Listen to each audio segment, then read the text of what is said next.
So good morning everyone. This is a course which is going to, in a way, time to coincide with the end of your 2-year journey at IIM Ahmedabad. And this is a course like no other, because we are not going to use the case method. So this course is about reflection, and reflection requires that we kind of hold a silence, because you cannot really reflect while you are talking. And this is why this course is structured such that there would be no communication from your side to my side, by design. So in any other course, we are going to tell you that please do class participation. This is a course where I'm going to tell you, please do not do any class participation. So no CP, there is no grade for that at all. And what I want you to do is just think, reflect. And this reflection is not just for what the class we are going to go through now. I want you to write down certain things when I ask you to write down in this book. And the reason I'm asking you to write down is that I want you to reflect maybe 15 years from now, 20 years from now, 25 years from now, and your quality of reflection would actually change as you go through your career. So in a way, you are starting a journey. You are starting a journey, and that's why certain things may not make sense in the way that it might make sense later on. So when I ask you to write down, please write down in the sidelines of the book, and keep the book with you. So at the end of these 5 sessions that we are going to have in this course, there is going to be an assignment. There is an end term, because this is a pass-fail course. There is going to be an assignment. The assignment would be on your reflection. So you are going to reflect on it, on certain things that we have discussed in this course. And it's a personal reflection. Just like some of you have gone through the ethics course. So we had an anonymous report at the end of the ethics course in terms of ethical challenges you might have faced. Just like that, we are going to have an assignment which is based on reflection.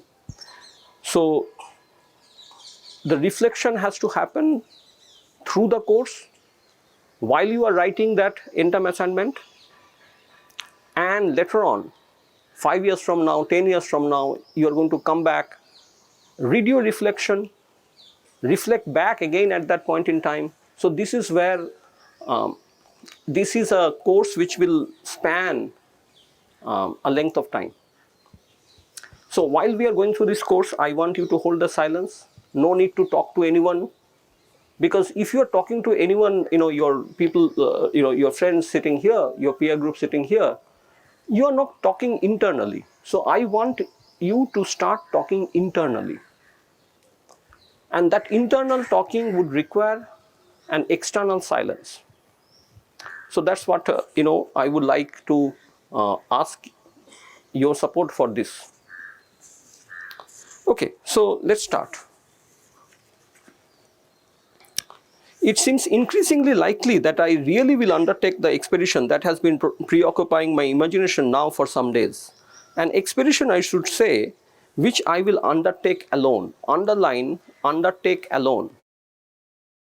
We are all, in a way, part of an expedition.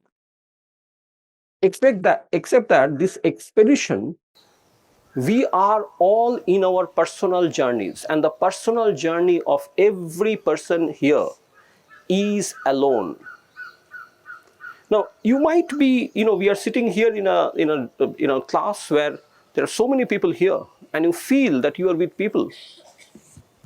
But frankly, in terms of our individual journeys that we are going through, we have just come together at a point in time and place.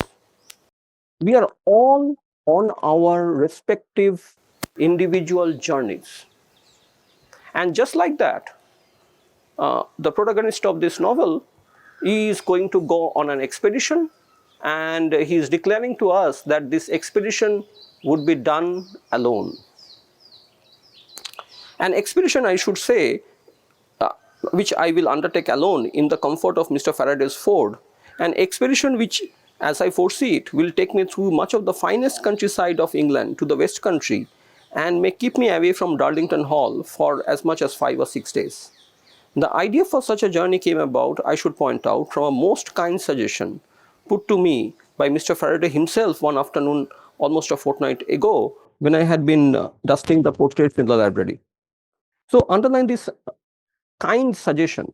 So he is at pains to tell us that he is undertaking this journey because of a suggestion. And the suggestion has come from Mr. Faraday, who is the current Lord of Darlington Hall. And we are looking at Stevens. Stevens is the butler of Darlington Hall.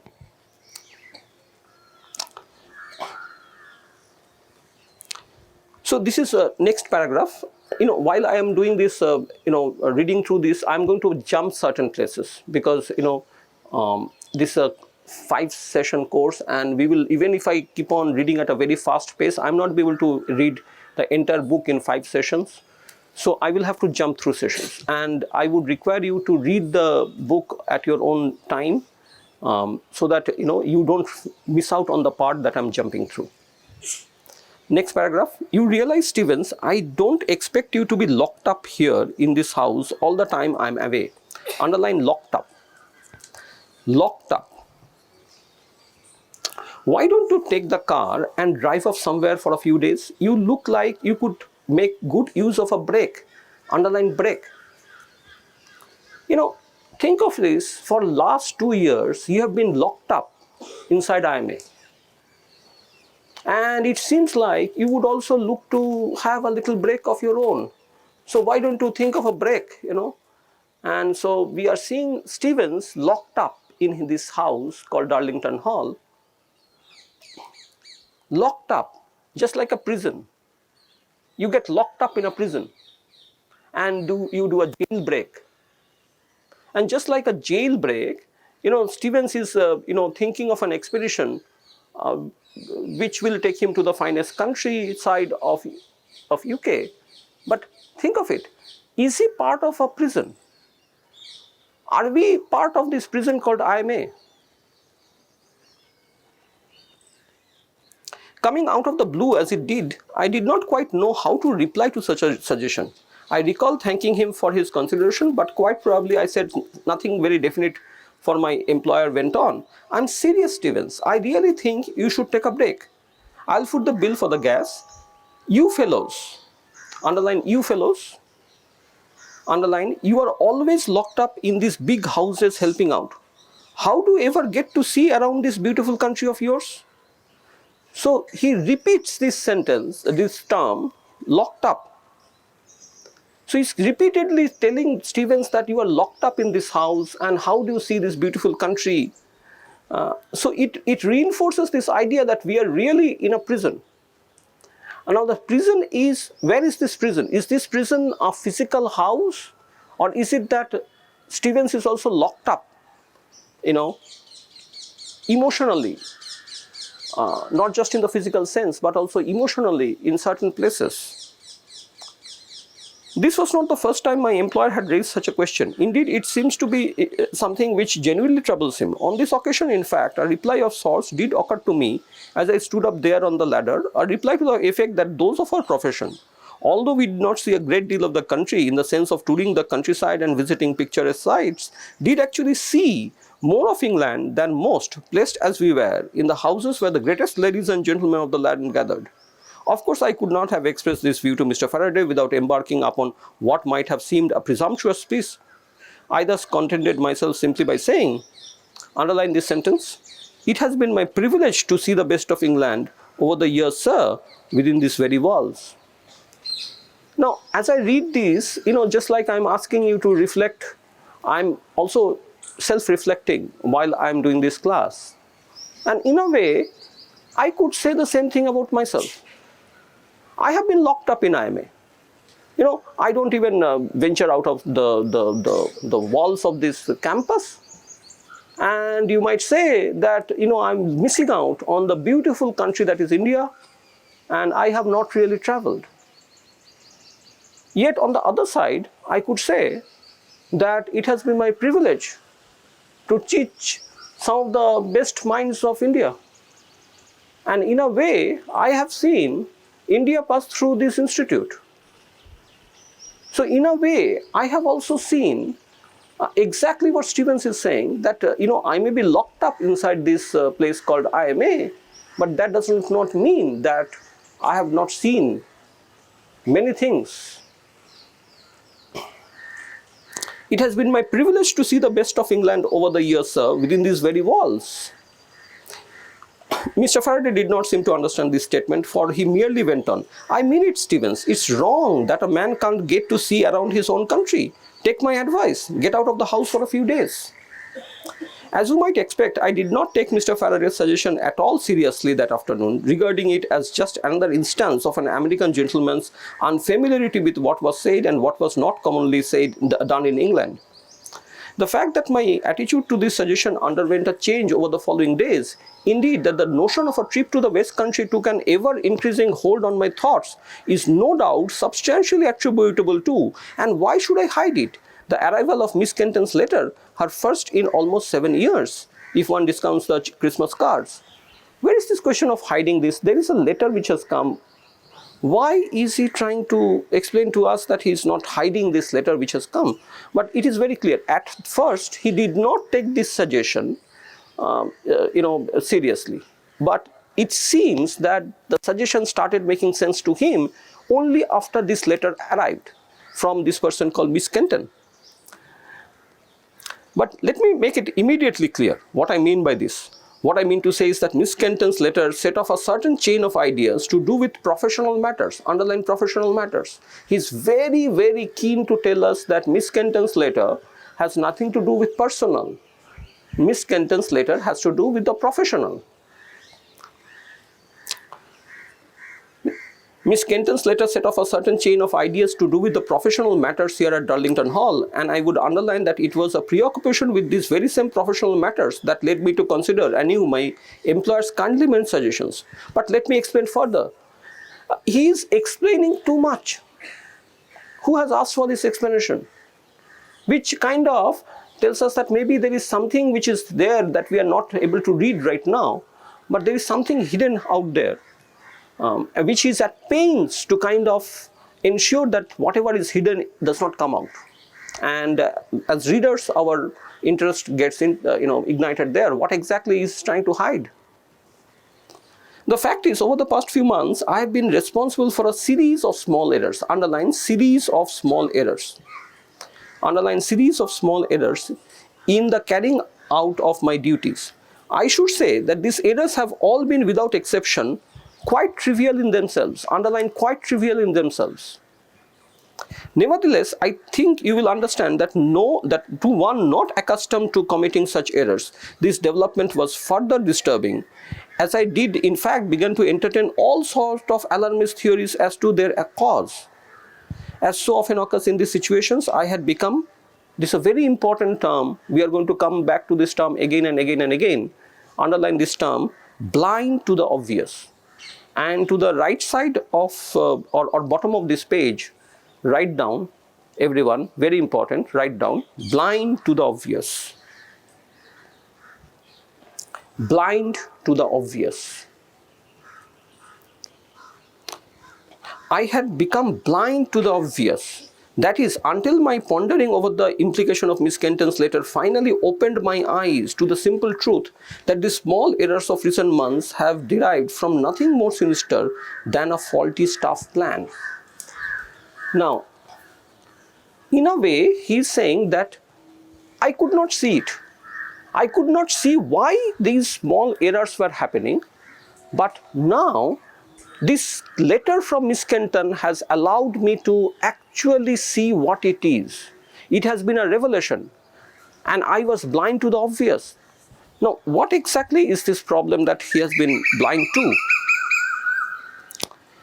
It is of course the responsibility of every butler to devote his utmost care in the devising of a staff plan.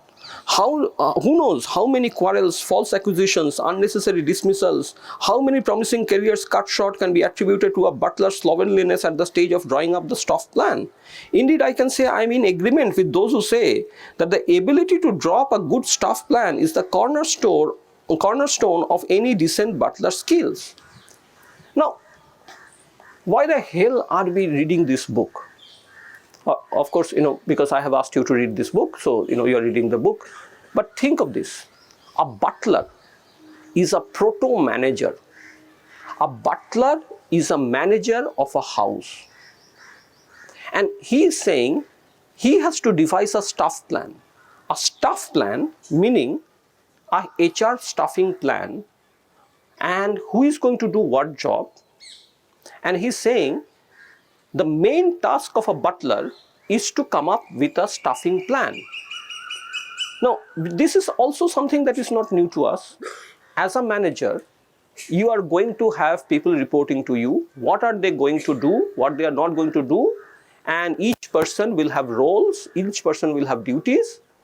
And that's what fundamentally a manager's job is. A manager's job is not directly to do the work.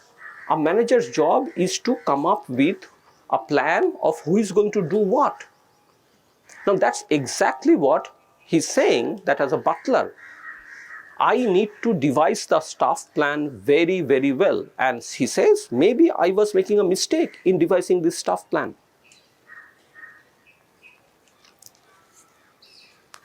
So the ability to draw up a good staff plan is the cornerstone of any decent butler's skills.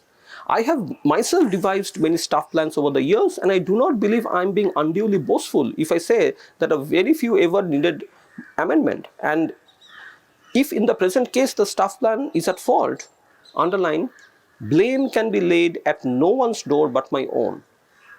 So he's accepting the fact that as a manager, if there is a problem which is coming up, which is because he has made a faulty staff plan, the blame has to be accepted by him.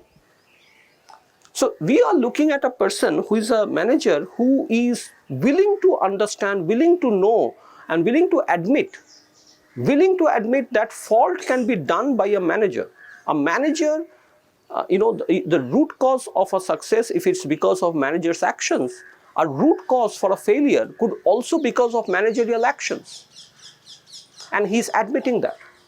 But he says that in general, I don't make this kind of mistakes. So it is a very rare mistake which is happening.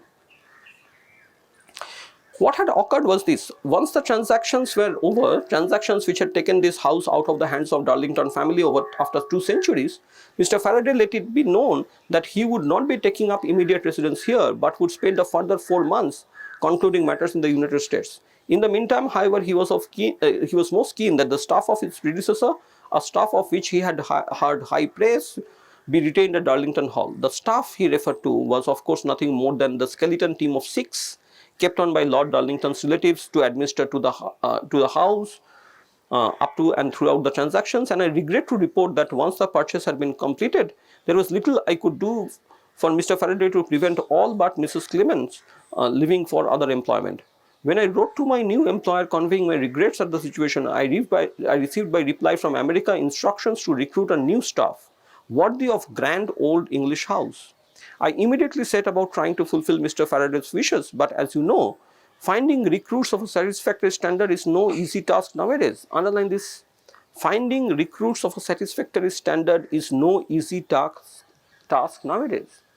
That's exactly what I keep on hearing, that there is a talent crunch. I have been hearing it for a long period of time, that the right talent is nowhere to be found, and business press is made up of all kinds of statements that we have so many engineers, so many people, but yet they are not unemployable. So they are not employable, and hence we are hearing the same kind of a thing, that it is very difficult to find talented people. So in a way we start resonating, and if you come back to this 15 years later in your career, you would have seen this, that it is very difficult to get the right talent. It is very difficult to attract, retain, and grow the right talent. I had got to know further by the time I came to have my first business meeting with Mr. Faraday during the short preliminary visit he made to our shores on the spring of last year. It was on that occasion, in the strangely bare study of Darlington Hall, that Mr. Faraday shook my hand for the first time, but by then we were hardly strangers to each other, etc. So he, quite aside from the matter of the staff, my new employed in several other instances had occasion to call upon such qualities as it may be my good fortune to possess, and found them to be, I would venture, dependable. So it was, I assume, that he felt immediately able to talk to me in the businesslike and trusting way, and by the end of our meeting, he had left me with the administration of a inconsiderable sum to meet the cost of a wide range of preparations for his coming residency. In any case, my point is that it was during the course of this interview, when I raised the question of the difficulty of recruiting suitable staff in these times, that Mr. Faraday, after a moment's reflection, made his request to me that I do my best to draw up a staff plan, some sort of servant's rota, as he put it, by which this house might be run on present staff of 4, underline 4, that is Mrs. Clements, the 2 young girls, and myself. This might, he appreciated, mean putting sections of the house under wraps. But would I bring all my experience and expertise to bear to ensure such losses were kept to a minimum? Recalling a time when I had a staff of 17, underline 17, under me, and knowing how not so long ago a staff of 28, underline 28, had been employed here at Darlington Hall, the idea of devising a staff plan by which the same house would be run on a staff of 4 seemed to say at least daunting.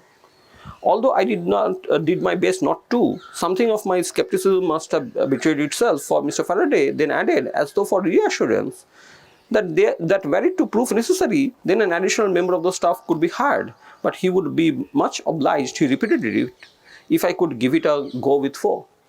Now think, we are looking at a manager who has handled a team of 28 and he has to run a house.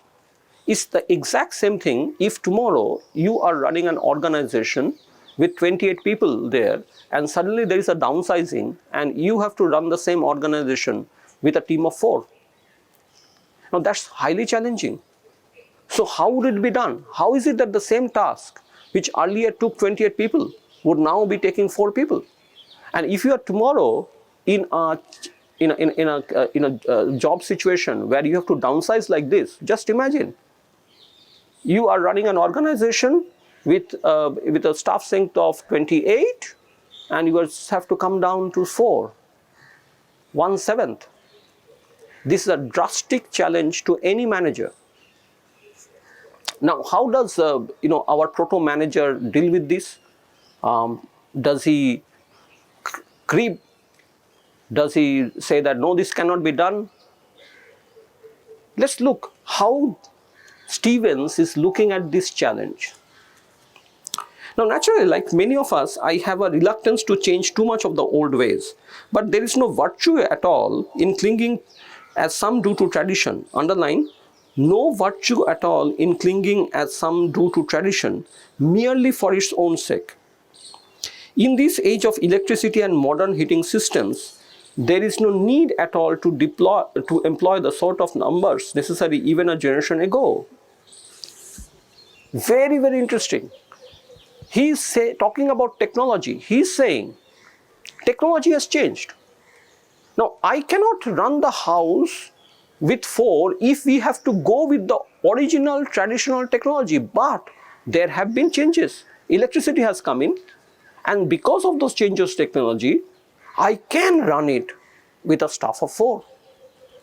So, realize that Stevens is actually very forward-looking. He is not bound by tradition.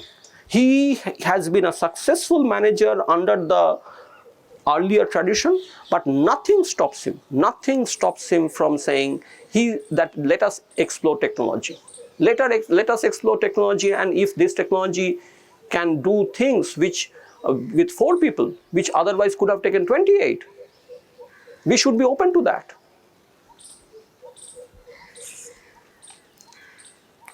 Indeed, it has actually been an idea of mine for some time that the retaining of unnecessary numbers simply for tradition's sake, resulting in employees having an unhealthy amount of time on their hands, has been an important factor in the sharp decline of professional standards, underline sharp decline of professional standards. So he's concerned about professional standards, and he's saying maybe if people have too much time in their hands, then there is a kind of a decline in professional standards which comes as a result. Furthermore, Mr. Faraday had made it clear that he planned to hold only very rarely the sort of large social occasions Darlington Hall had seen frequently in the past. So the thing is, the American gentleman who has taken charge of Darlington Hall is not likely to hold the kind of state dinners or kind of meetings which the earlier British guys used to hold. So in a way, we are talking about the need space. He's saying the need space has changed. And because the need space has changed and we don't need to hold those kind of events anymore in Darlington Hall, why do I need a 28-member team? So we are looking at a manager who is saying technology has changed, need space has changed, and I could do with 4. Now that's a really great manager in that sense.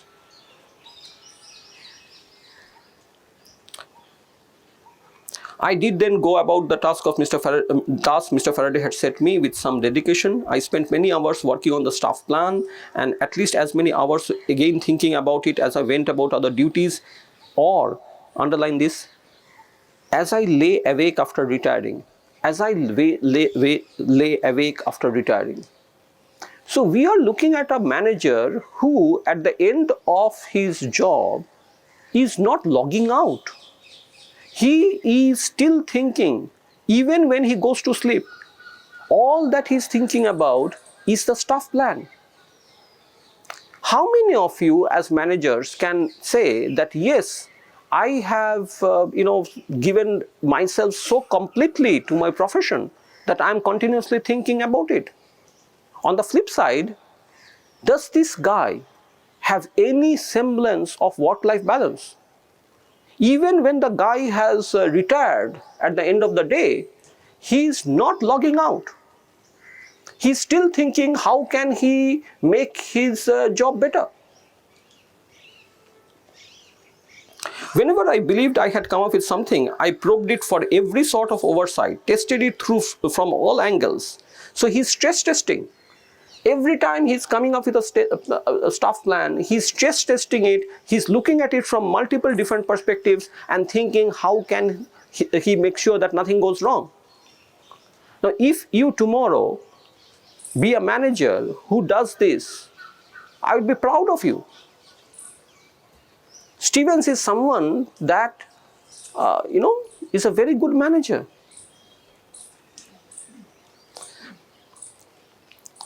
Finally, I came up with a plan which, while perhaps not exactly as Mr. Faraday had requested, was the best I felt sure that was humanly possible. Almost all the attractive parts of the house could remain operative. The extensive servants' quarters, including the back corridor, the 2 still rooms and the old laundry and the guest corridor up on the 2nd floor would be dust sheeted, leaving all the main ground floor rooms and a generous number of guest rooms.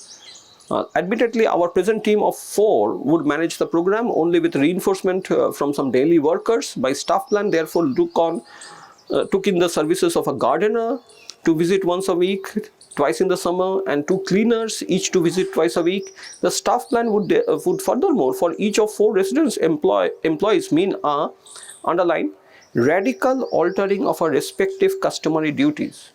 Radical altering of respective customary duties.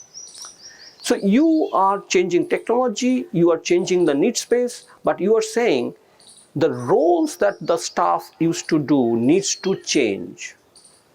Because now 4 people will do the job which was being done by 28.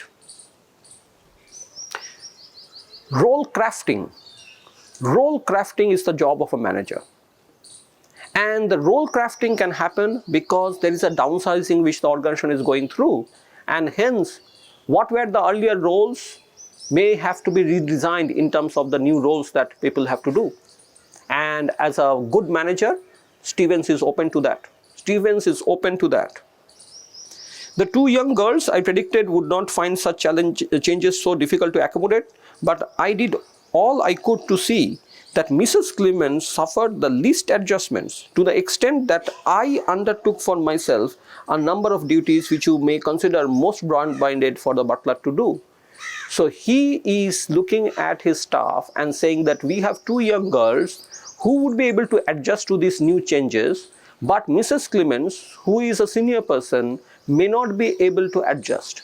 And how does he react to that? How does he react to that challenge? He says, I will take on some of the roles which a butler shouldn't be doing, but I will do it because someone has to do it.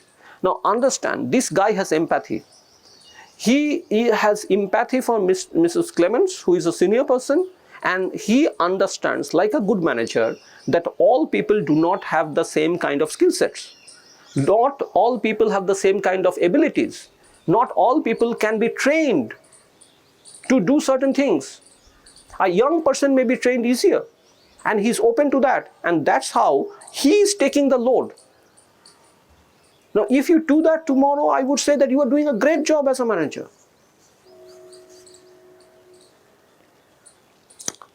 Even now, I would not go so far as to say it is a bad staff plan. After all, it enables a staff of 4 to cover an unexpected amount of ground. But you will no doubt agree that the very best staff plans are those which give clear margins of error, underline clear margins of error, to allow for those days when an employee is ill or for one reason or another below par. Now think of this. When when we did our operations management courses and we would do this assembly line balancing, and there would be time, duration, activity duration which should be given to you, and you come up with a streamlined plan. Have you thought that the time taken, let's say a job takes 5 minutes. Now the 5 minutes is the average. Now in certain cases the person may be ill, the person may not be up to the standard at that point of time, and hence instead of 5 minutes it could take 8 minutes. So if you think, if an activity has a duration on an average of mu, then you have to have mu plus 1 sigma, mu plus 2 sigma, mu plus 3 sigma, and that that buffer that you are adding is a margin of error, and it's a good idea to have a margin of error. Now that's exactly what he's saying. He's saying that it is not a good idea to design plans without a margin of error. So he's considerate about the fact that people may not have a good day. Incorporate margins wherever possible. I was specially conscious that any resistance, underline resistance, any resistance that may be on the part of Mrs. Clemens or the two girls to them taking on of duties beyond their traditional boundaries would be compounded by any notion that their workloads had greatly increased. So he's anticipating that there will be resistance from the staff. That's what I would expect a good manager to do. Anticipate problems. Now, no one wants, more job than what he or she was doing earlier. No one wants to take on roles which traditionally was not done by that person. And he's anticipating resistance. As a manager, as you walk out of this institute, it's not a question of only the planning that you have to do. It's also this anticipation of resistance that you are likely to face. It's very, very practical.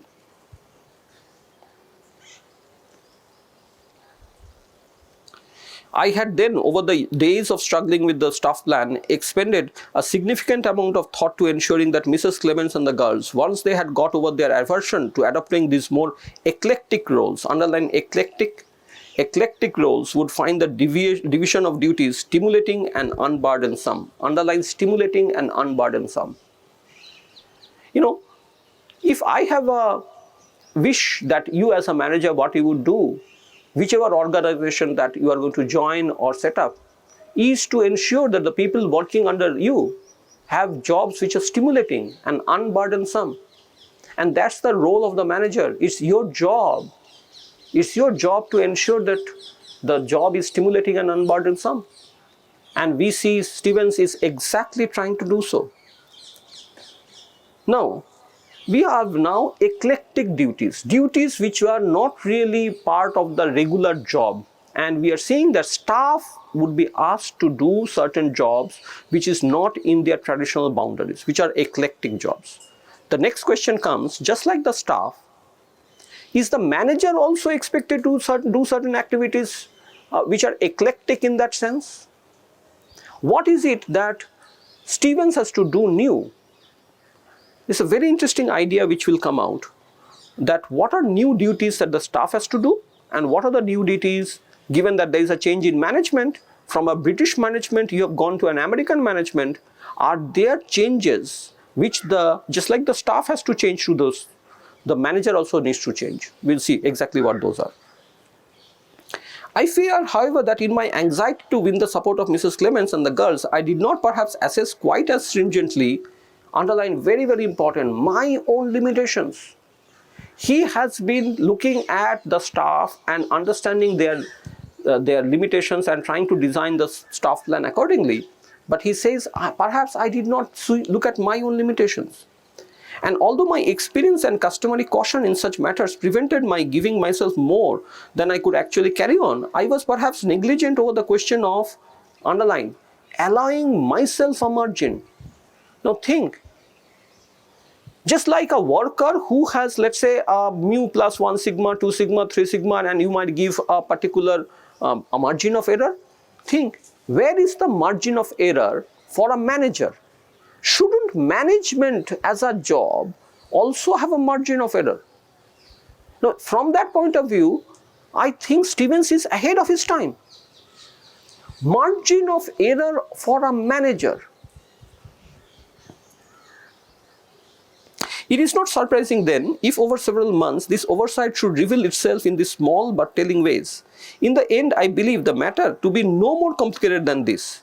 I had given myself too much to do. So he is coming to a root cause analysis. Why are small errors happening? And he is coming to an analysis, a why analysis if you like, which is saying the root cause of this is not because of the staff.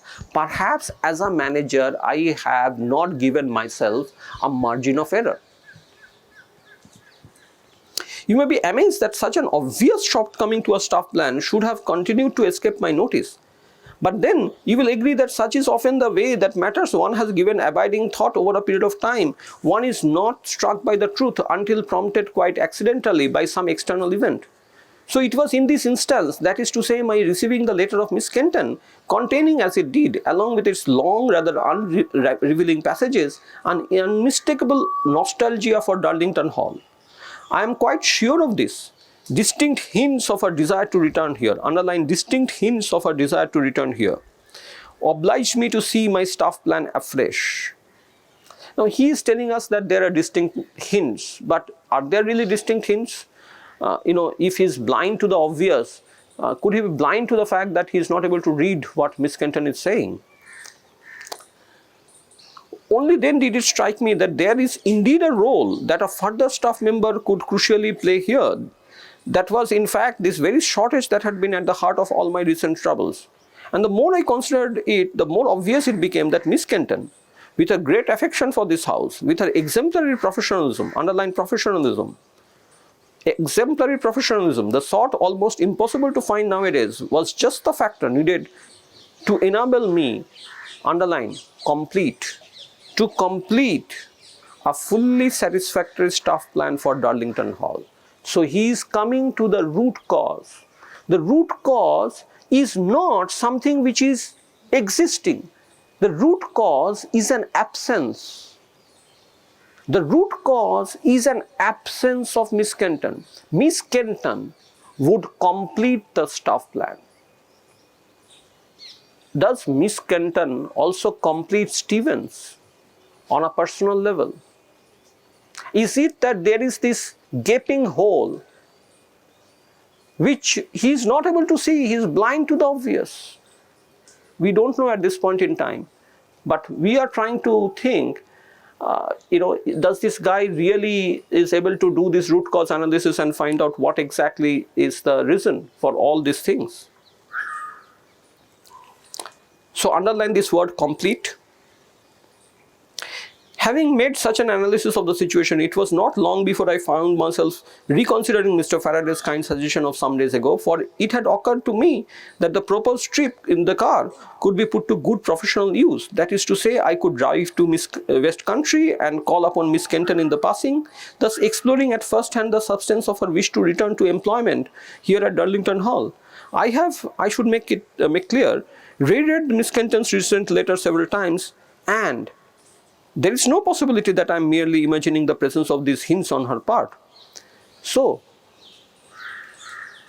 we know Mr. Faraday, when he gave this suggestion, he didn't really think of this seriously. But suddenly, this idea of completing the staff plan has resulted in him trying to go to West Country for the purpose of professional, and this is very, very important. A professional requirement rather than a personal requirement, which is he is at pains to tell us again and again. For all that I could not for some days quite bring myself to raise the matter with Mr. Faraday. There were in any case various aspects to the matter I felt I needed to clarify to myself before proceeding further. There were, for instance, the question of cost. For taking into my employer's generous offer to foot the bill for the gas, the cost of such a trip might still come to a surprising amount, considering such matters as accommodation, meals, and any small snacks I might partake on my own. Then there was a question of what sort of costume, underline costume, were appropriate on such a journey, and whether or not it was worth my while to invest in a new set of clothes. So the thing is, he is very concerned about how he looks. He is very, very concerned about his costume. Now this costume, managers have costumes. A blazer, a tie, there is an office, costume in a way that you wear. And you have different kinds of events and you have different kinds of costumes. He is very, very sensitive to this costume. And we would see later on, this costume is not just a physical costume. There are perhaps things that he puts on. What exactly is this costume that he is talking about? Suitable traveling clothes. What exactly is a suitable traveling cloth? But the fact is that he has never stepped out of the house. Just imagine. He has never stepped out of the house for a long period of time, and hence he doesn't have a costume. He is so utterly consumed inside the house that he doesn't have also a costume to go out. And he is worried about what is the costume I wear. So middle of this paragraph, what I do not possess, however, is any suitable traveling clothes. That is to say, clothes in which I might be seen driving the car. Unless I were to don the suit passed on by the young, etc., which despite being clearly small for me, etc., I calculated finally that my savings would be able to meet all the costs I might incur, and in addition might stretch to the purchase of a new costume. I hope you do not think of me unduly vain with regard to this latter matter.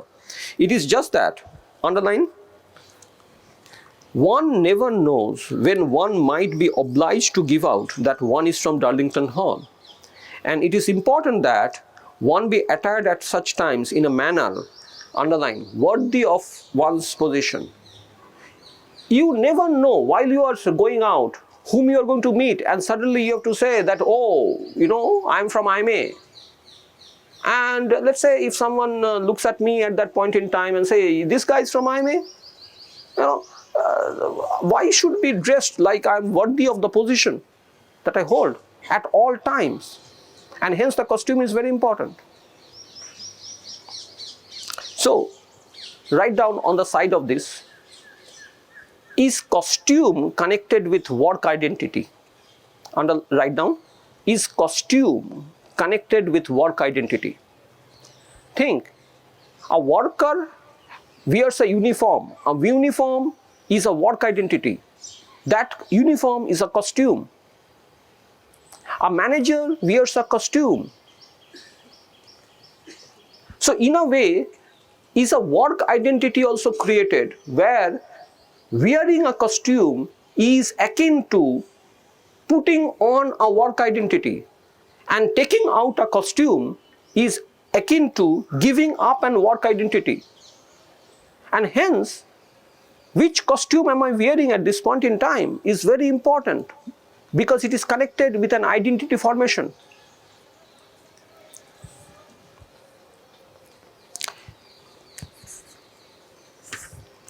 So, one page later, page number 13, bottom of page number 13. As it was, I believe my judgment proved quite sound on the question of timing. The fact that the things turned out as they did is entirely attributable to an error of judgment in another direction altogether. That is to say, I did not take sufficient account of the fact that at the time of the day, what Mr. Faraday enjoys is a conversation of light-hearted, humorous sort. Underline, conversation of a light-hearted, humorous sort. Knowing this to be his likely mood when I brought in the tea yesterday afternoon, and being aware of his general propensity to talk with me in a bantering tone, underline bantering, and on the right hand side of the margin, in the right margin, write down bantering, banter or bantering. Bantering tone at such moments. I brought in the tea yesterday afternoon, and being aware of his general propensity to talk with me in a bantering tone at such moments, it would certainly have been wiser not to have mentioned Miss Kenton at all. But you will perhaps understand that there was a natural tendency on my part in asking what was, after all, a generous favor from my employer, to hint that there was a good professional motive behind my request. Underline, good professional motive. He is at pains again and again to tell us that there is a professional motive, there is a professional motive. What he is not saying is the personal. So it was that in indicating my reasons for preferring the West Country for my motoring, instead of leaving it at mentioning several of the alluring details as conveyed by Mrs. Simmons' volumes, I made the error of declaring that a former housekeeper of Darlington Hall was resident in that region. I suppose I must have been intending to explain to Mr. Faraday how I would thus be able to explore an option which might prove the ideal solution to our present small problems here in this house. It was only after I had mentioned Miss Kenton that I suddenly realized, underline suddenly realized, how entirely inappropriate it would be for me to continue. Not only was I unable to be certain of Miss Kenton's desire to rejoin the staff here, I had not, of course, even discussed the question of additional staff with Mr. Faraday since the first preliminary meeting over a year ago. To have continued pronouncing aloud my thoughts on the future of Darlington Hall would have been, to say the very least, presumptuous. I suspect then that I paused rather abruptly and looked a little awkward. In any case, Mr. Faraday seized the opportunity to grin broadly at me and say with some deliberation, My, Stevens, a lady friend, and at your age." This was a most embarrassing situation, one in which Lord Darlington would never have placed an employee. But then I do not mean to imply anything derogatory about Mr. Faraday. He is, after all, an American gentleman, and his ways are often very different. There is no question at all that he meant any harm, but you will no doubt appreciate how uncomfortable a situation this was for me. "I would never have figured you for such a ladies' man, Stevens," he went on. "Keep the spirits young, I guess. But then I really don't know if it's right for me to be helping you with such dubious assignments." Naturally, I felt the temptation to deny immediately and unambiguously such motivations as my employer were imputing to me, but saw in time that to do so would be to rise to Mr. Faraday's bait, and the situation would only become increasingly embarrassing. I therefore continued to stand there awkwardly, waiting for my employer to give me permission to undertake the motoring trip. He does not respond. He is silent. He is silent at this great allegation which has been leveled, that the trip that is being done is not for a professional cause. It is for a personal cause. And the American lord has seen through the butler, and the butler is silent. Embarrassing as those moments were for me, I would not wish to imply that I in any way blame Mr. Faraday, who is in no sense an unkind person. He was, I am sure, merely enjoying the sort of bantering, underline bantering, which in the United States, no doubt, is a sign of good friendly understanding between employer and employee, indulged in as a kind of affectionate sport, underline affectionate sport. Bantering is a kind of affectionate sport which is prevalent in US but not in UK. In UK, a lord will never do this bantering with a butler. So he's saying this is normal for the US, but it is not normal for him. So in a way, we start seeing that he has to now take up a new role, a new eclectic duty, as he said. The staff has to take up new eclectic duty. Just like that, the manager has to take up eclectic duties. If your boss wants to banter with you, he says, as a manager, your job is to banter back. And yet he realizes that he is absolutely incapable of banter. And he says, this is a new duty that I have to take up, because this guy is going to banter with me.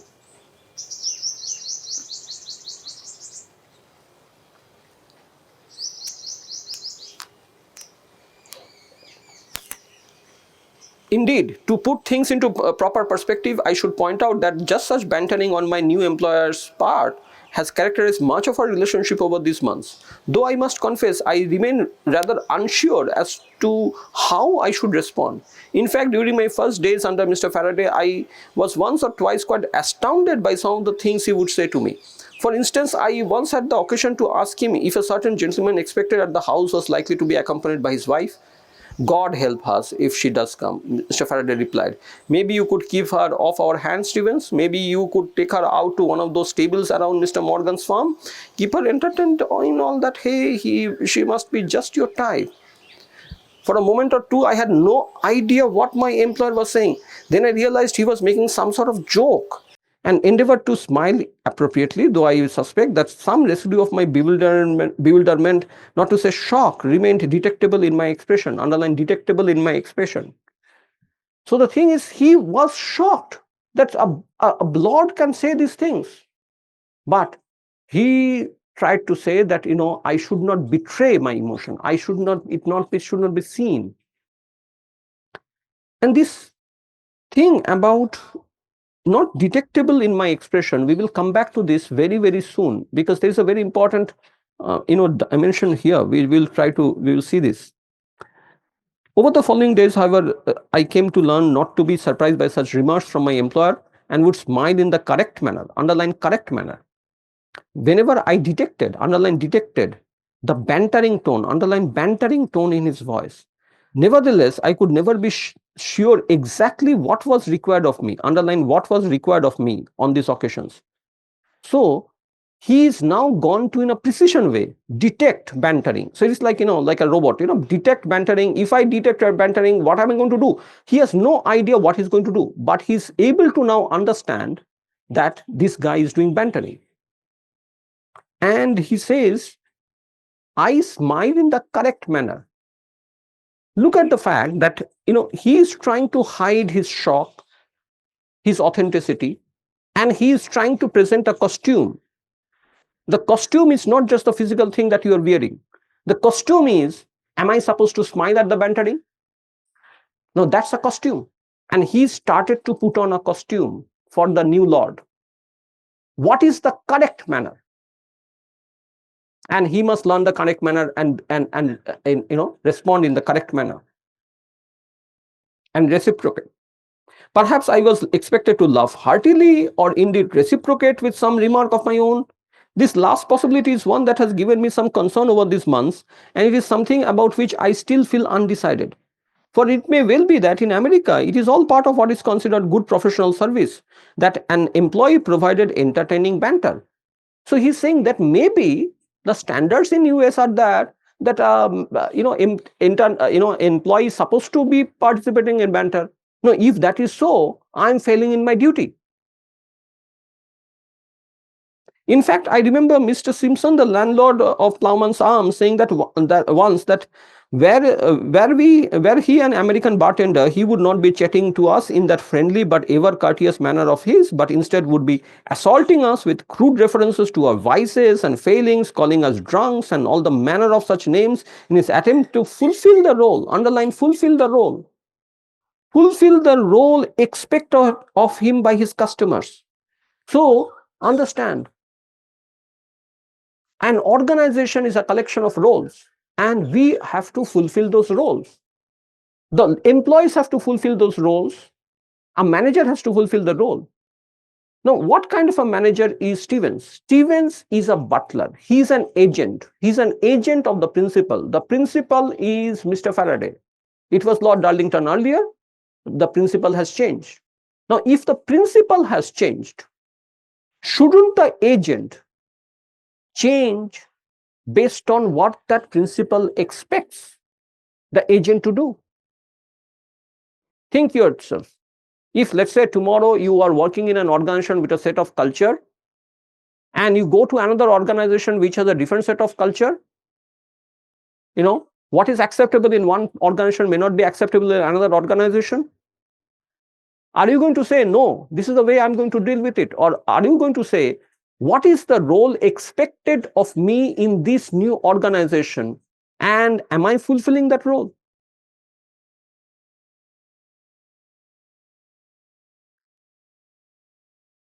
Next paragraph. It is quite possible then that my employer fully expects me to respond to his bantering in a like manner and considers my failure to do so as a form of negligence. That is, as I say, a matter of which has given me much concern. But I must say, this business of bantering is not a duty I feel I can discharge with enthusiasm. So he's saying, if it requires me to do bantering, perhaps I will do bantering. But do I want to do it? Do I like it? It's very clear. So you have a situation where the role that is expected of you and your innate nature and the role that is expected of you are coming in conflict. And this is something which will happen for many of you. This is very normal. But how does he handle that? How does he handle this innate role conflict? A conflict between role and identity.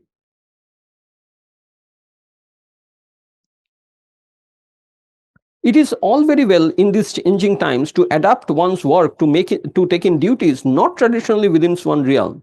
But bantering is of another dimension altogether. For one thing, how would one know for sure that any given moment a response of the bantering sort is truly what is expected? One need hardly dwell on the catastrophic possibilities of uttering a bantering remark only to discover it wholly inappropriate. So he's saying that bantering is not without risk. So what if I banter and I completely fail in that bantering? Would it be right on my part to do so? So, the next is an example of how he tried bantering, and the bantering really did not, work.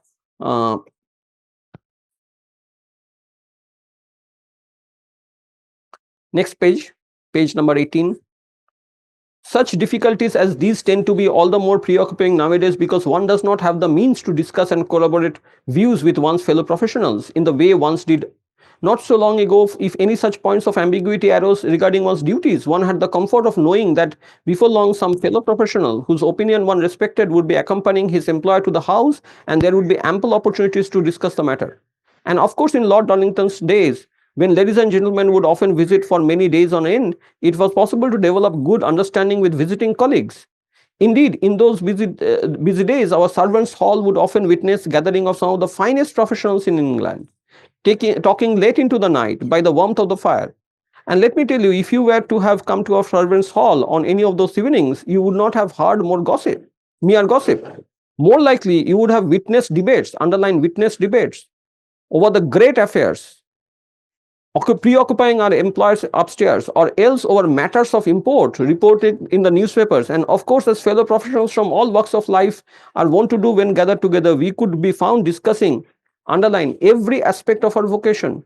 So he says, gatherings, informal gatherings when people will come to the house would be a time when we will discuss professional matters. What is right, what is wrong?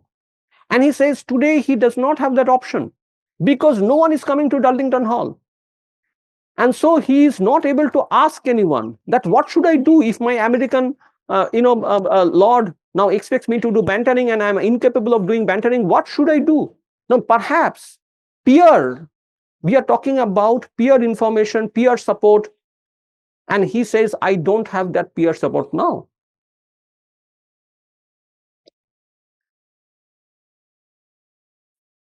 So, page 23. Page 23, next section, page 23. Tonight I find myself here in a guest house in the city of Salisbury. The first day of my trip is now completed, and all in all, I must say I am quite satisfied. This expedition began this morning almost an hour later than I planned, despite my having completed my packing and loaded the Ford with all the necessary items well before 8 o'clock. With Mrs. Clements and the girls also gone for the week, I suppose I was very conscious of the fact that once I departed, Darlington Hall would stand empty for probably the first time this century, perhaps for the first time since the day it was built. It was an odd feeling, and perhaps accounts for why I delayed my departure for so long, wandering around in the house many times over, checking it one last time that all was in order. So the first time Darlington Hall doesn't have anyone inside, because the last guy, butler, is the last guy to leave. Just like a captain of a ship, just like a captain of a sinking ship is the last guy who should be leaving the ship, butler is leaving the house. It is hard to explain my feelings once I did finally set off. For the first 20 minutes or so of motoring, I cannot say I was seized by any excitement or anticipation at all. This was due, no doubt, to the fact that though I motored further and further from the house, I continued to find myself in surroundings with which I had at least a passing acquaintance. Now, I had always supposed I had traveled very little, restricted as I am by my responsibilities inside the house. But of course, over time, one does make various excursions of one professional reason or another. And it would have seemed I have become much more acquainted with those neighboring districts than I had realized. For as I say, as I motored to the in the sunshine towards the Berkshire border, I continued to be surprised by the familiarity of the country around me. But then eventually the surroundings grew unrecognizable, and I knew I had gone beyond all previous boundaries. Underline, gone beyond all previous boundaries. I have heard people describe the moment when setting sail in a ship, when one finally loses sight of the land. I imagine the experience of unease, underline unease, mixed with exhilaration, underline exhilaration, often described in connection with this moment, is very similar to what I felt in the Ford as the surroundings grew strange around me. So think, in about a month's time after convocation, you are going to get off out of this institute. And while you are driving to the airport, Ahmedabad would feel familiar to you. You have seen this city. But with every passing distance that you would be keeping with the campus, putting in with the campus, suddenly a point will come when you would see you have lost sight of the land and you are completely at sea. You're completely alone in your career. And that's a very interesting point in your career when you realize that, you are now in unfamiliar territory. And with that unfamiliar territory will come unease, but will come also a sense of exhilaration. This is the expedition all of you will take up.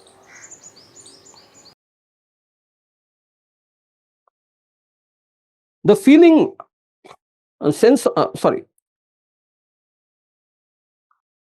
this occurred just after I took a turning and found myself on a road curving around the edge of a hill. I could sense the steep drop to my left, though I could not see it due to the trees and the thick foliage that lined the roadside. The feeling swept over me that I had truly left Darlington Hall behind, and I must confess I did feel a slight sense of alarm, a sense aggravated by the feeling that I was perhaps not on the correct road at all, but speeding off totally in the wrong direction into a wilderness. Exactly the same feeling you would have. Perhaps you are not in the right direction. Perhaps this job that you have taken from the campus is not the right job you should have taken. And your career is veering towards something that is completely unknown. And you have a sense of alarm.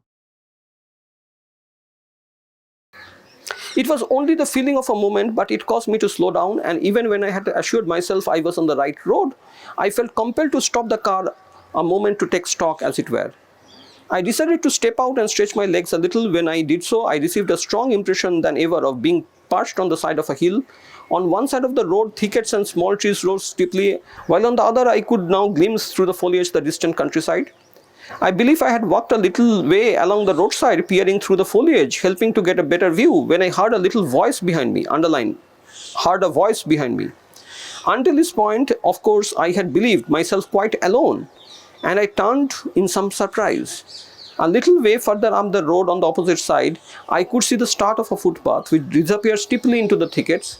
Sitting on the large stone that marked this spot was a thin, white-haired man in a cloth cap, smoking his pipe. He called to me again and though I could not quite make out his words, I could see him gesturing for me to join him. For a moment, I took him for a vagrant, but then I saw he was just some local fellow enjoying the fresh air and summer sunshine, and so no reason to be not to complain. Just wondering, sir, he said as I approached, how fit your legs were. I beg your pardon? A stranger you have just met on the road asks you how fit your legs are. I beg your pardon? The fellow gestured up the footpath. You got to have a good pair of legs and a good pair of lungs to go up there. Me, I haven't got neither. So I stay down here. But if I was in a better shape, I would be sitting there. There is a nice little spot up there, a bench and everything, and you won't get a better view anywhere of the whole England. If what you say is true, I said, I think I would rather stay here. I happen to be embarking on a motoring trip during the course of which I hope to see many splendid views. Underline. To see the best before I have properly begun would be somewhat premature. To see the best before I have properly begun would be somewhat premature. The fellow did not seem to understand me, for he simply again said, you won't see a better view in the whole of England. But I tell you, you need a good pair of legs and a good pair of lungs. Then he added, I can see you are in good shape for your age. I would say you could make your way up there. No trouble, I mean. Even I can manage on a good day. I glanced up the path, which did look steep and rather rough. I am telling you, sir, underline, you will be sorry. Underline, you will be sorry if you don't take a walk there. And underline, you never know. Underline, a couple more years and it might be too late. Underline, a couple more years and it might be too late. He gave a rather vulgar laugh. Underline, better go up while you still can. Better go up while you still can. And we have a great glimpse of Stevens. Stevens is at the top of his career. Stevens is at the top of his health. But he is not able to see what a stranger is able to see, that in a few years' time, things will go downhill. Health will go downhill. Now think of this. You are at the top of your profession. You are one of the greatest managers which are there. But the thing is that your health might go down. A stranger is able to see this and says that today you might have the legs to go up that steep hill. And while you have that ability, go up there and see the view. Don't delay it because it might be too late. So we are able to see a guy at the top of his life, top of his career, but we are also able to see a steep slope. Just like the place where he's standing, there is a steep slope, there is an alarm that things might be in a position where it will go down. Now, if you are going to come back to this book 15 years from now, 20 years from now, 25 years from now, you will be in that position. You will be at the top of your game.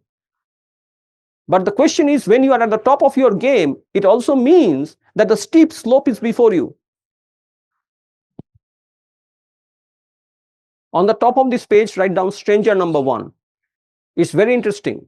In this book, as we are going to read it, you are going to listen, you are going to find many strangers coming in. And we must be aware of these strangers. The strangers bring something. We'll be able to see this later on.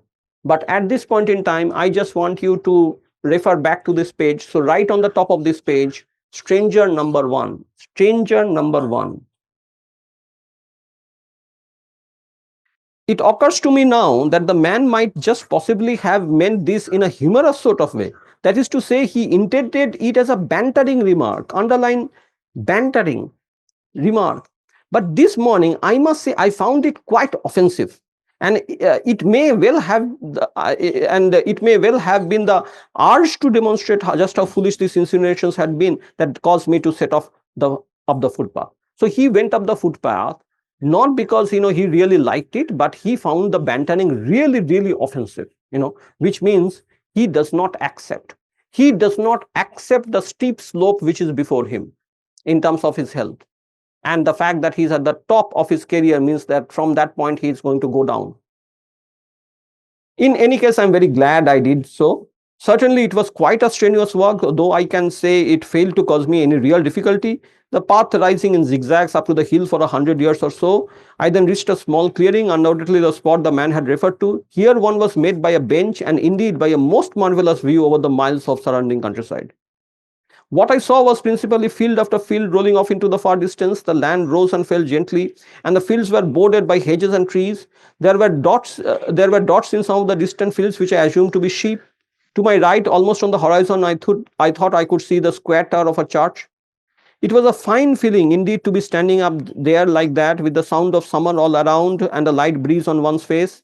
And I believe it was then, looking on the view, that I began to first time adopt a frame of mind, underline a frame of mind, appropriate for the journey before me. For it was then I felt for the first healthy flush of anticipation for the many interesting experiences I knew these days ahead hold in store for me. And indeed, it was then that I felt a new resolve not to be daunted in respect to one professional task that I've entrusted myself with this one trip. That is to say, regarding Miss Kenton and our prison staffing problem. So what did the stranger give him? The stranger, number one, gave him a frame of mind, the right frame of mind. The right frame of mind is one of anticipation. There is more better things ahead. But he then again comes back to the professional, Miss Kenton. He doesn't accept this. He's only trying to delay. Page 28. Page 28. And yet tonight, in the quiet of the room, I find what really remains with me, underline remains with me from this first day's travel. Underline, what really remains with me from this first day's travel is not Salisbury Cathedral, nor any of the other charming sights of this city, but rather the marvelous view encountered this morning from the rolling English countryside. He kept on saying that I am going to see so many marvelous things, but at the end of the day, what does he remember? He remembers that space on the top of the hill which the stranger told him, go and watch there, stand there. And at first, he was very reluctant to do so. But at the end of the day, all the sights that he has seen in the day does not matter. What matters to him is that moment, that marvelous sight, that marvelous view encountered this morning of the rolling English countryside. Now, I'm quite prepared to believe that other countries can offer more obviously spectacular scenery. Indeed, I have seen in encyclopedias and National Geographic magazine breathtaking photographs of sights, magnificent canyons and waterfalls, raggedly beautiful mountains. It has never, of course, been my privilege to have seen such things at first, but I will with some confidence. The English landscape at its finest, I saw this morning, underline, possesses a quality, underline, possesses a quality that the landscapes of other nations, however more, underline, superficially dramatic,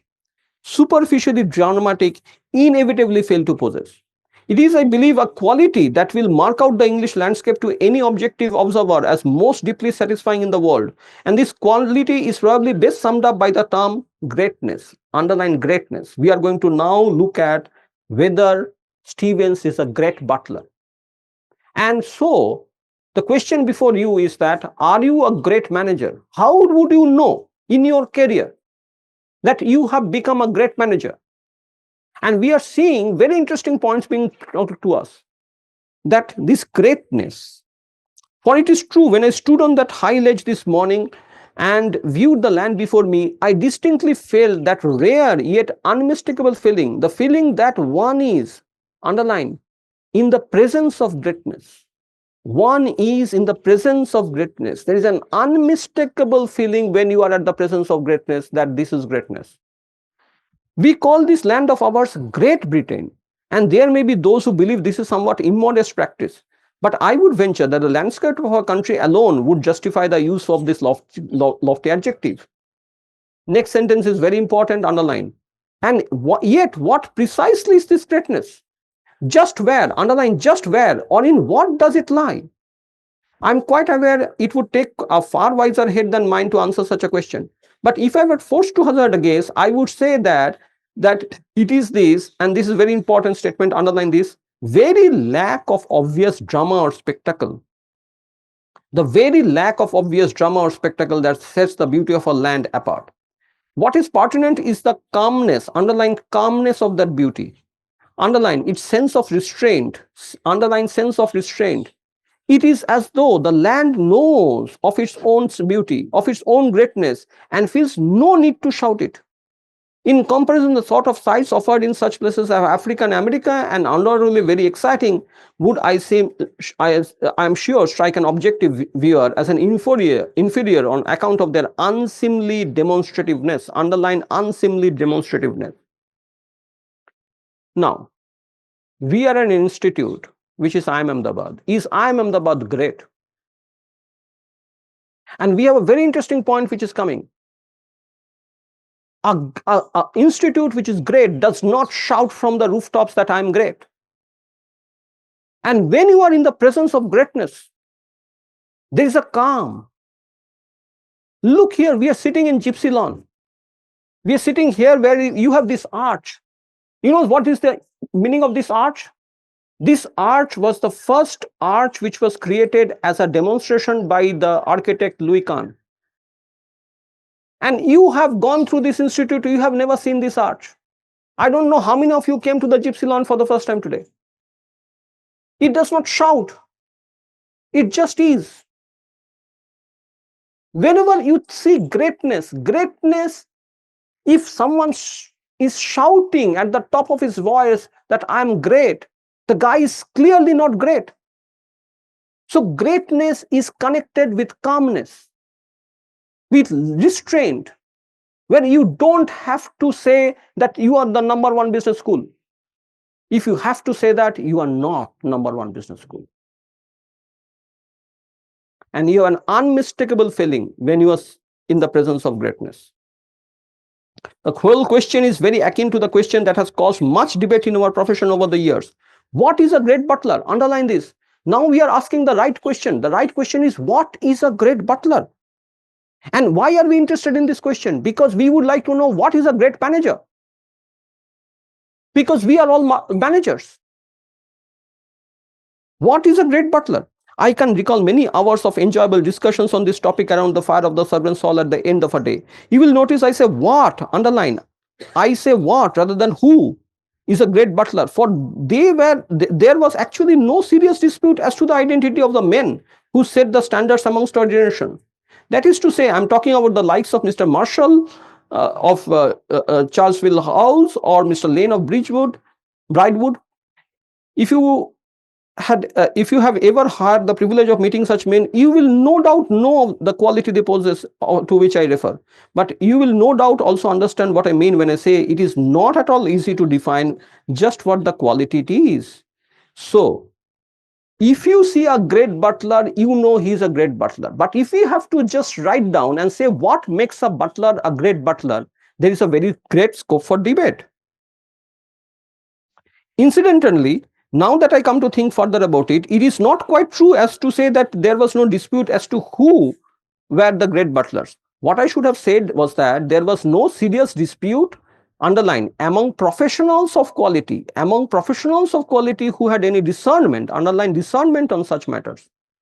So, the fact is that who is a great butler? Who is the right person to say that who is a great butler? So, there are novices and there are professionals. Novices will not be able to say that who is a great butler because they have no idea. You know, if some of you have gone through the elephants and cheetah course, who is Jiro, whether Jiro is high quality or low quality, who is able to say that Jiro is high quality or low quality? Only a peer. Only peer can say that whether Jiro is high quality or low quality. Only a shokunin can demonstrate to tell another shokunin that you are a shokunin. If you have not reached that level, how do you even know that whether this is high quality or low quality? So he's saying that maybe who is saying that someone is great butler or not, that also matters. Of course, the servants' hall at Darlington Hall, like any other servants' hall anywhere, was obliged to receive employees of various degrees of intellect and perception. And I recall many a time having to bite my lip while some employee, and at times I regret to say members of my own staff, excitedly eulogized the likes of, say, Mr. Jack Neighbors. I have nothing against Mr. Jack Neighbors, who sadly I understand was killed in the war. I mention him simply because he was a typical case. For 2 or 3 years in the mid-30s, Mr. Neighbors' name seemed to dominate conversations in every servants' hall in the land. As I say, at Darlington Hall, too many visiting employee would bring the latest tales of Mr. Neighbors' achievements, so that I and the likes of Mr. Graham would have to share the frustrating experience of hearing anecdote after anecdote relating to him.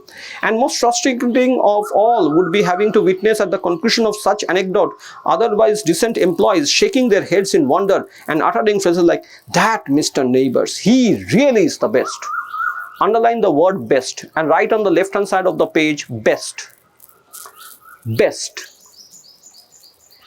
Now, I do not doubt Mr. Neighbors had a good organizational skills, but he did, I understand, mastermind a number of large occasions with conspicuous style. But at no stage did he ever approach the status of a great butler. Underline, never approach the status of a great butler.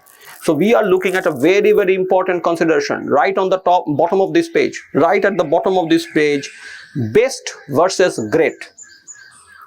Best versus great. So everyone is saying, who is the best butler? Who is the best butler? And he's saying the question that we should be asking is not who is the best butler, who is a great butler. Now, this understanding of best, understand this everyone. All of you have come here because you have ranked high. You are the best of India. But are you great? I have said this in the class earlier and I will say it again. If there are 100 donkeys which run a race, one of them will become winner. That's the best. But a donkey is a donkey, a horse is a horse. The question is, are you going to talk about, I see so many of you write in your CVs, my rank in this exam was so and so. And the placement guys will again, check it, CV checking. Who cares about your rank? You are only saying you are best. Best is different than great.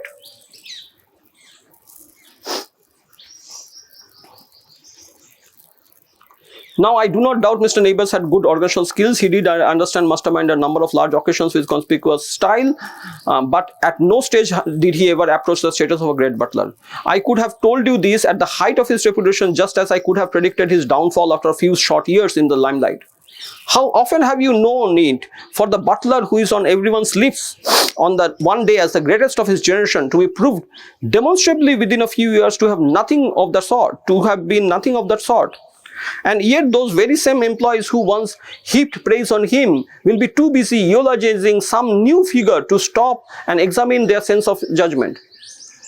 And the objective of this sort of servants' hall talk is invariably some butler who has come up to the fore quite suddenly through having been appointed by a prominent house. Underline, appointed by a prominent house. Underline, appointed by a prominent house, and who has perhaps managed to pull off 2 or 3 large occasions with some success. There will be all sorts of rumors buzzing through the servants' halls and up and down the country to the effect that he has been approached by this or that personage, or that several of the highest houses are competing for his services with wildly high wages. And what has happened before a few years have passed? The same invincible figure has been held responsible for some blunder, or has for some other reason fallen out of favor with his employers, leaves the house where he came to fame, and is never heard of again. Meanwhile, those same gossipers will have found yet some other newcomer about whom to enthuse. Visiting valets, I have found, are often the worst offenders, aspiring as they are usually do to the position of butler with some urgency. They it is who tend to always be insisting this or that figure is one to emulate, or repeating what some particular hero is said to have pronounced all upon professional matters. So, understand this. Which house you are serving? All of you who are going through placements, have gone through placements now, and is joining certain organization, and you say, oh, he's a great butler, he's a great manager, he's a great leader because he has been picked up by so and so, and he will be having 10,000 other offers from so and so with this kind of money. This kind of a thing is not going to help you into say that what exactly is a great butler. Just because you have an offer from one corporate or other, and suddenly you have these lists, 30 under 30, 40 under 40.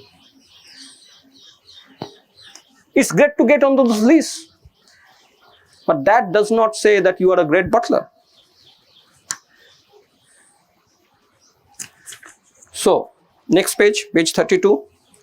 To the best of my knowledge, for all the talk this question has engendered for over the years, there have been very few attempts within the profession to formulate an official answer.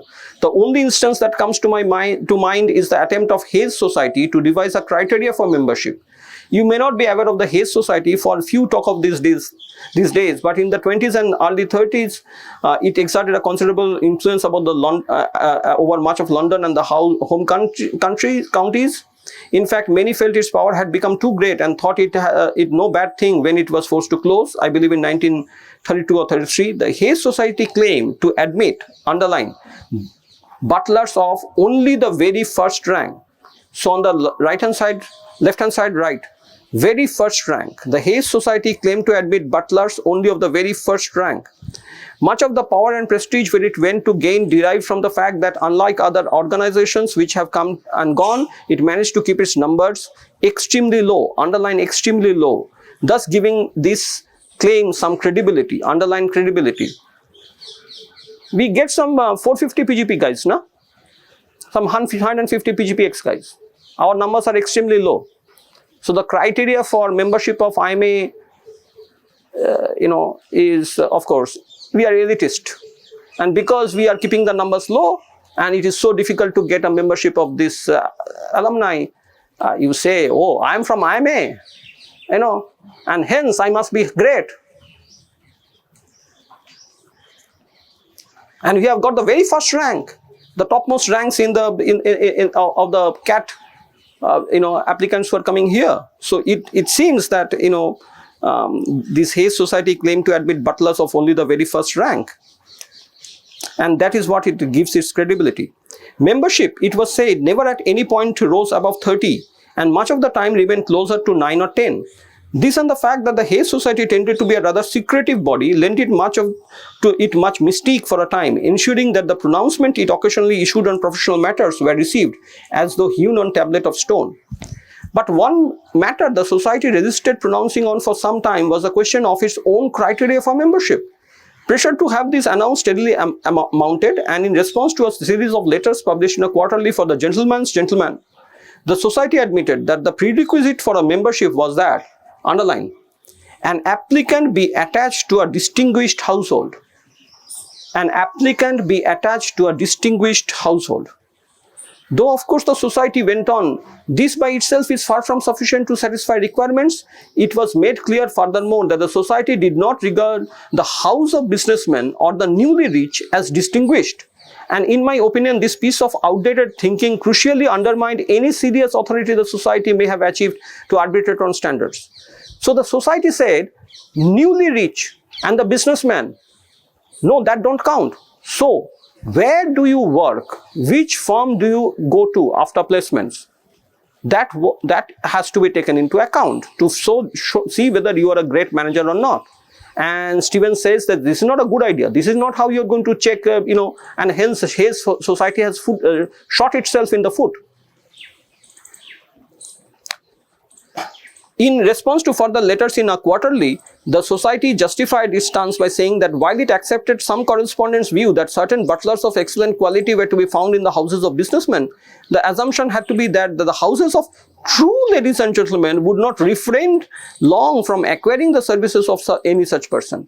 One had to be guided by the judgment of the true ladies and gentlemen, argued the society, or else we may as well adopt the properties of Bolshevik Russia.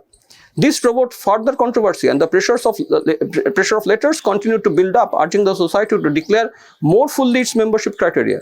In the end, it was revealed by a brief letter to a quarterly that in the view of the society, and I will try and quote accurately from memory, the most crucial criterion is that the applicant be possessed of, and this is very, very important, underline this, dignity, underline, dignity in keeping with his position.